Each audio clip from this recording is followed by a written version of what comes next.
ارشاد الہی ہوا۔ 22واں سورہ ہے کلام پاک کا، سورہ انبیاء، آیت ہے 105۔ وَلَقَدْ كَتَبْنَا فِي الزُّبُورِ مِن بَعْدِ ذِكْرِ أَنَّ الْأَرْضَ يُرِثُهَا عِبَادِيَ الصَّالِحُونَ۔ عجیب آیت ہے یہ قرآن کی، حیرت انگیز آیت ہے۔ کیا کہتا ہے اللہ؟ وَلَقَدْ كَتَبْنَا، ہم نے تو لکھ دیا تھا، پھر زبور میں لکھ دیا تھا ہم نے۔ ایک ایک لفظ کا ترجمہ تاکہ بچوں کے سمجھ میں آ جائے۔ سورہ انبیاء کی 105 آیت۔ وَلَقَدْ كَتَبْنَا فِي الزُّبُورِ، ہم نے زبور میں لکھ دیا تھا، من بعد ذکر، یعنی توریت میں لکھ کر پھر زبور میں لکھ دیا۔ پہلے توریت میں لکھا اور پھر ہم نے زبور میں لکھ دیا۔ کیا لکھ دیا؟ ان الارض یرثھا عبادی الصالحون، کہ میرے ملک، میری زمین اور میری حکومت کے وارث صرف صالح بندے ہوں گے۔ اس عرض کے مالک، میرے ملک کے مالک، میری حکومت کے مالک وہ بندے ہوں گے جو صالح ہیں۔ صالح بندے، ایک تو بندہ ہونا، میں اپنے بندے کو راتوں رات لے گیا آسمان کی سیر کرانے، محمد اللہ کے بندے، محمد کو بندہ کہا سورہ بنی اسرائیل میں، یا کہہ رہا ہے صالح بندے، میرے صالح بندے میری حکومت کے مالک ہوں گے۔ ہے کسی کو دعویٰ کہ یہ دعویٰ کرے میں ہوں اللہ کا صالح بندہ تو مالک بنے نا مالک؟ کیا عرب کی حکومت اللہ کا ملک ہے؟ کیا اسلام کی خلافتیں، سلطنتیں، بنی امیہ، بنی عباس کے ملک اللہ کے ملک تھے؟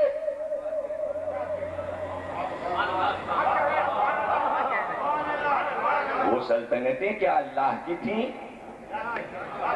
اگر وہ سلطنتیں اللہ کی تھیں تو پھر نمرود کی سلطنت بھی اللہ کی سلطنت تھی، پھر فرعون کی حکومت بھی اللہ کی حکومت، پھر شداد کا ملک بھی اللہ کا ملک تھا۔ اللہ کا ملک کسی خطے میں محدود نہیں ہے۔ الحمدللہ رب العالمین، ہم عالمین کے مالک ہیں۔ عالمین کی حکومت جو ہے وہ ہم دیں گے۔ کس کو دیں گے؟ اپنے صالح بندوں کو، وہی مالک ہیں۔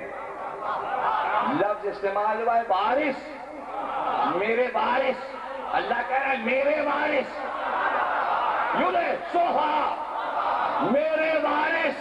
آپ کہہ رہے ہیں نبی نہ وارث ہوتا ہے نہ نبی وارث، اللہ تو وارث بناتا ہے۔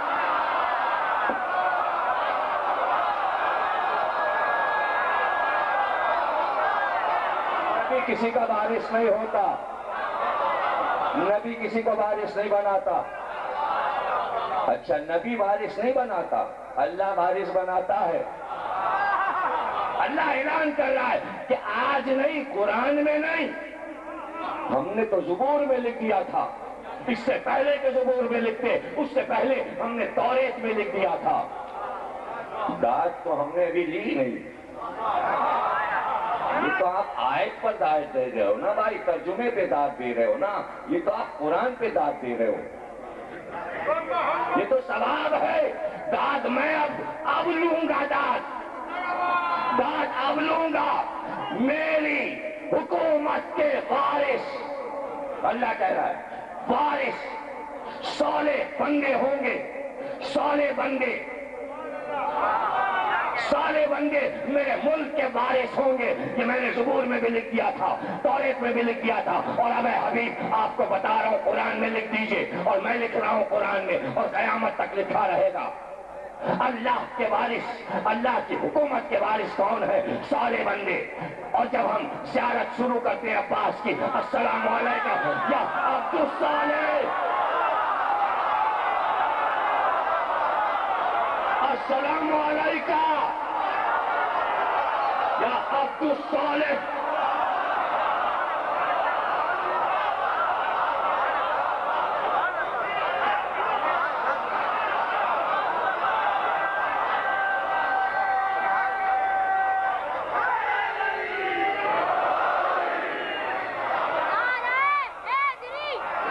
السلام علیکم یا عبد الصالح۔ اے اللہ کے صالح بندے عباس، آپ پر ہمارا سلام۔ کیوں یہ سلام؟ اس لیے یہ سلام کہ زبور میں بھی آپ کی حکومت کا ذکر ہے، توریت میں بھی آپ کی حکومت کا ذکر ہے، اور قرآن میں بھی آپ کی حکومت کا ذکر ہے۔ تو کیا اللہ کے ملک کے مالک ہیں آپ؟ ہم کیسے مالک ہو جائیں گے؟ عباس یہی کہیں گے، ہمارا آقا حسین مالک، ہمارے آقا کا نانا رسول وارث، ہمارا باپ علی وارث، ہماری ملکہ فاطمہ وارث۔ تو پھر آپ کو کیوں زیارت میں امام صادق نے کہا کہ آپ اللہ کے صالح بندے ہیں، جبکہ قرآن میں اللہ کا صالح بندے اللہ کے ملک کا بادشاہ ہوگا؟ تو ہو سکتا ہے عباس یہی جواب دیں اپنے غلاموں کو کہ ہو سکتا ہے اس لیے مجھے کہا گیا ہو کہ حکومت نبی کی ہوگی، حسین کی ہوگی، علی کی ہوگی، فاطمہ کی ہوگی، پرچم میرا ہوگا۔